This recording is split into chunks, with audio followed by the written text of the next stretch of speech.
It is so good to hear our president's voice. Joe, I know you're still on the call, and we've been talking every day.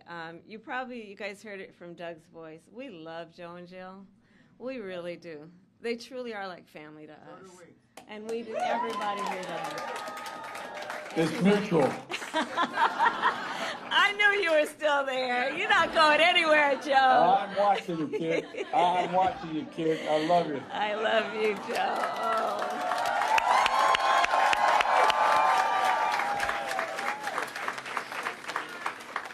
So, Joe, I'm going to recognize some of the electeds who are here, and then I'm going to get back to you. Hold on a second. So let me please acknowledge some extraordinary national leaders who are also dear friends, both to the president and to me. Governor John Carney, where are you? There you are. And his wife, they are here. Senator Tom Carper, my former colleague, and his wife is here. Chris Coons, my dear friend. Attorney General Kathy Jennings. The mayor is here. Przicki, where are you? There. And the next United States Senator from the great state of Delaware is here, Lisa Rochester.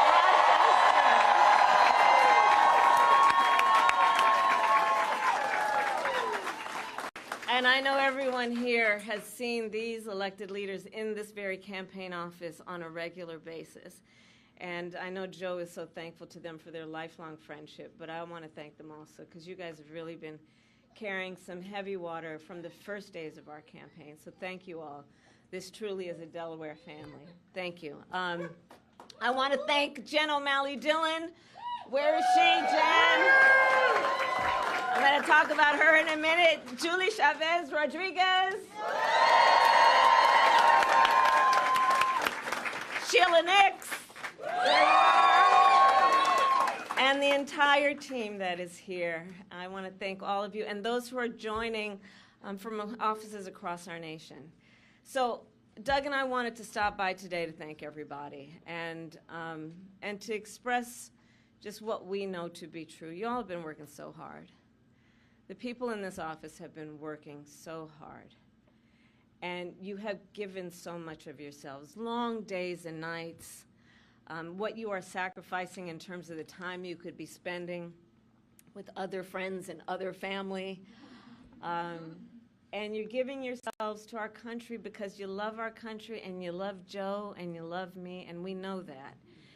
And so today, just right after Joe made his announcement, it was important for me to continue with his role of leadership in this office, of like him, who has said for many, many, many months, and I say it today, thank you all so very much for what you are doing and what you will continue to do. So let's applaud the team.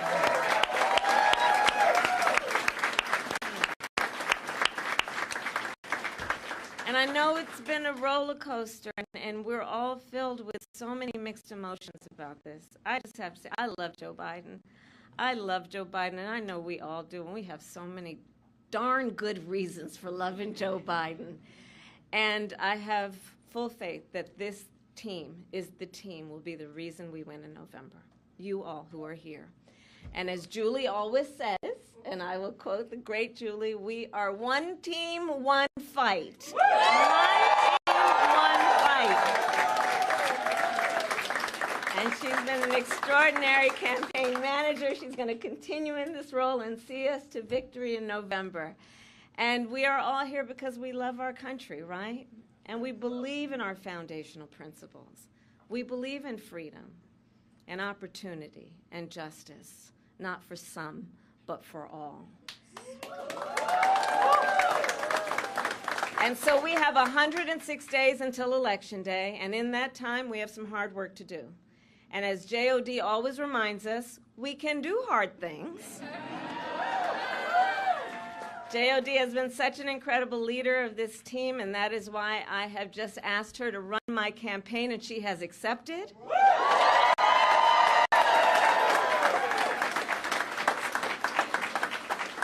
And so over the next 106 days, we are going to take our case to the American people, and we are going to win. We are going to win. And so now I'm getting back to you, Joe. I will tell you, it has been one of the greatest honors of my life, truly, to serve as Vice President to our President, Joe Biden. Joe's legacy of accomplishment, just over a lifetime, but just over the last 3.5 years, is unmatched in modern history. In one term, he has already surpassed the legacy of most presidents who served 2 terms in office. Think about it. And I know everyone here in the campaign, we know. But if we don't know, we got a problem. But I'm going to repeat some for those who might be guests at the moment.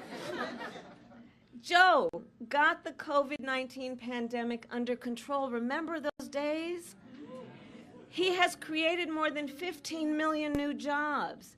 He brought together Republicans and Democrats and passed historic legislation.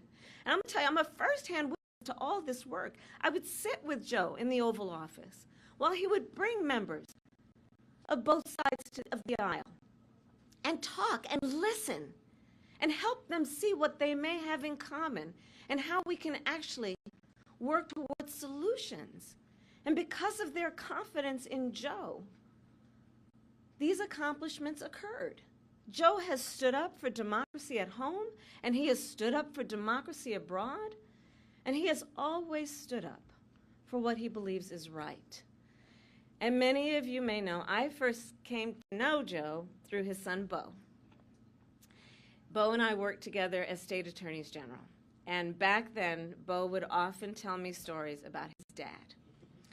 And he would talk about the kind of father and the kind of man that Joe Biden is. And he would talk about the qualities of his father. And the qualities that Beau revered the most are the same qualities that I see every day in our president.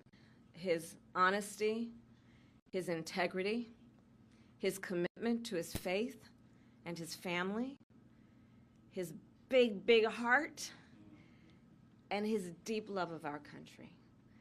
And I don't need to tell you all, you know Joe's background, right? I mean, he grew up in a middle-class family in Scranton, and he has never forgotten where he comes from. And so, again, I am a first-hand witness from being with him in the Oval Office to the Situation Room and seeing him on the global stage with world leaders. President Joe Biden fights for the American people, and we are deeply, deeply grateful for his service to our nation.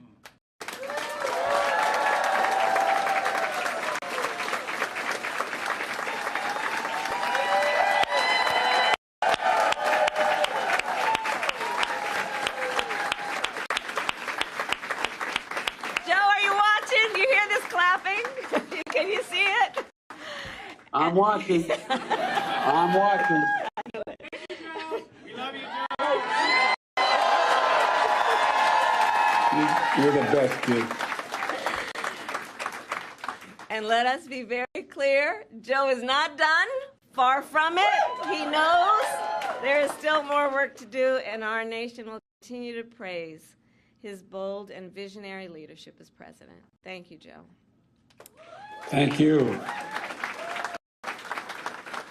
And it is my great honor to have Joe's endorsement in this race. You sure do. And it is my intention to go out and earn this nomination and to win.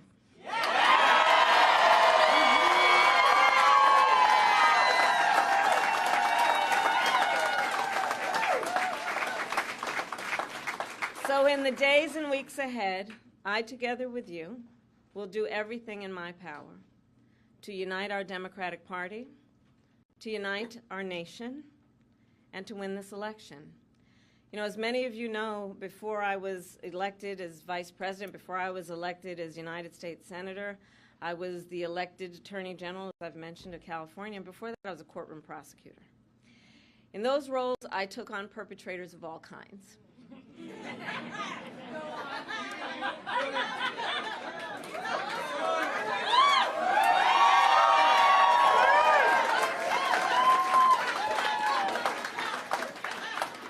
Predators who abused women, fraudsters who ripped off consumers, cheaters who broke the rules for their own gain. So hear me when I say, I know Donald Trump's type.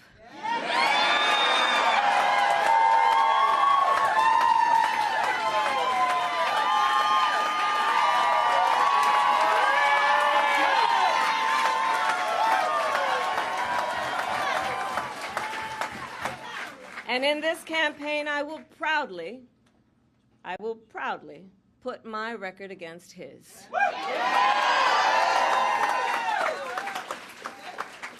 As a young prosecutor, when I was in the Alameda County District Attorney's Office in California, I specialized in cases involving sexual abuse. Donald Trump was found liable by a jury for committing sexual abuse. As Attorney General of California, I took on one of our country's largest for-profit colleges and put it out of business. Donald Trump ran a for-profit college, Trump University, that was forced to pay $25 million to the students it scammed. As district attorney, to go after polluters, I created one of the first environmental justice units in our nation. Donald Trump stood in Mar-a-Lago and told big oil lobbyists he would do their bidding for a $1 billion campaign contribution. During the foreclosure crisis, I took on the big Wall Street banks and won $20 billion for California families, holding those banks accountable for fraud. Donald Trump was just found guilty of 34 counts of fraud. But make no mistake, all of that being said, this campaign is not just about us versus Donald Trump. There is more to this campaign than that. Our campaign has always been about two different versions of what we see as the future of our country, two different visions for the future of our country. One focused on the future, the other focused on the past. Donald Trump wants to take our country backward to a time before many of our fellow Americans had full freedoms and rights. But we believe in a brighter future that makes room for all Americans. We believe in a future where every person has the opportunity not just to get by, but to get ahead. We believe in a future where no child has to grow up in poverty, where every person can buy a home, start a family, and build wealth, and where every person has access to paid family leave and affordable child care. That's the future we see. Together, we fight to build a nation where every person has affordable health care, where every worker is paid fairly, and where every senior can retire with dignity. All of this is to say, building up the middle class will be a defining goal of my presidency.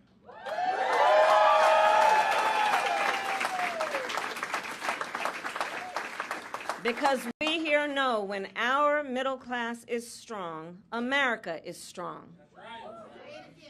And we know that's not the future Donald Trump is fighting for. He and his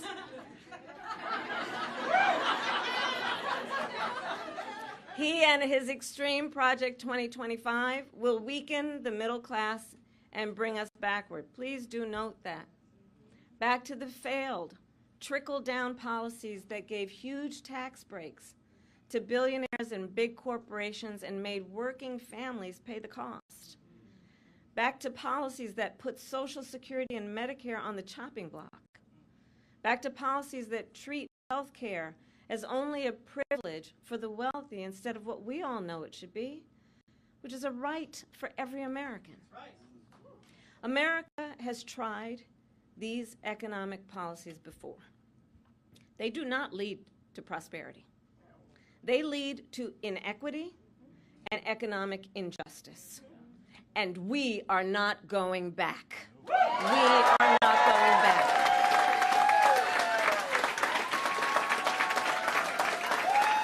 They're not taking us back.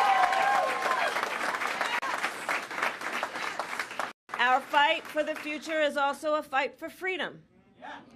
Generations of Americans before us have led the fight for freedom, from our founders to our framers, to the abolitionists and the suffragettes, to the freedom riders and farm workers.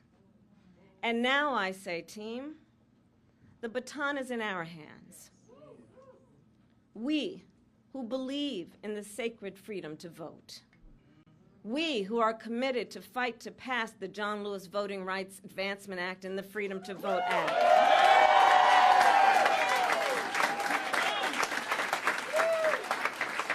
We who believe in the freedom to live safe from gun violence, and that's why we will work to pass universal background checks, red flag laws, and an assault weapons ban.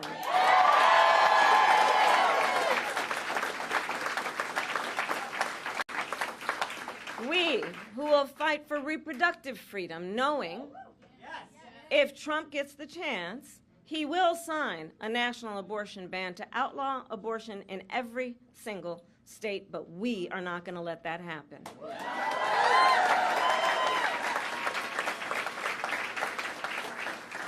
It is this team here that is going to help in this November to elect a majority of members of the United States Congress who agree the government should not be telling a woman what to do with her body.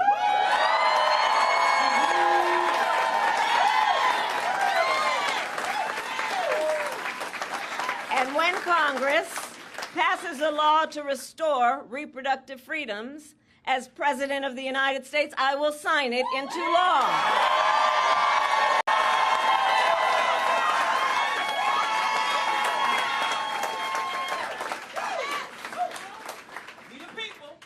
Indeed, we the people.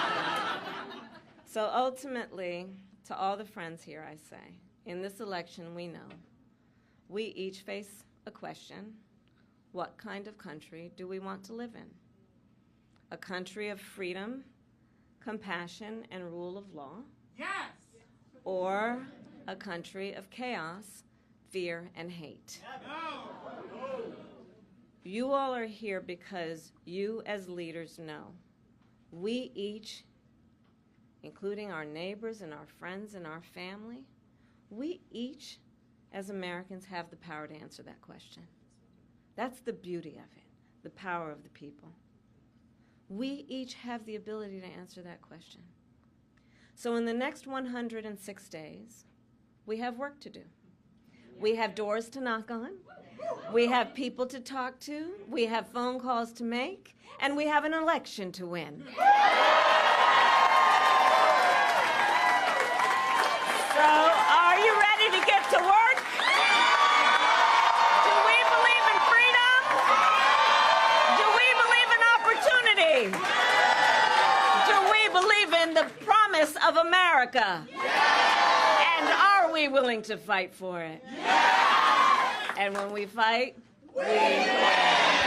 God bless you all, and God bless the United States of America and Joe Biden.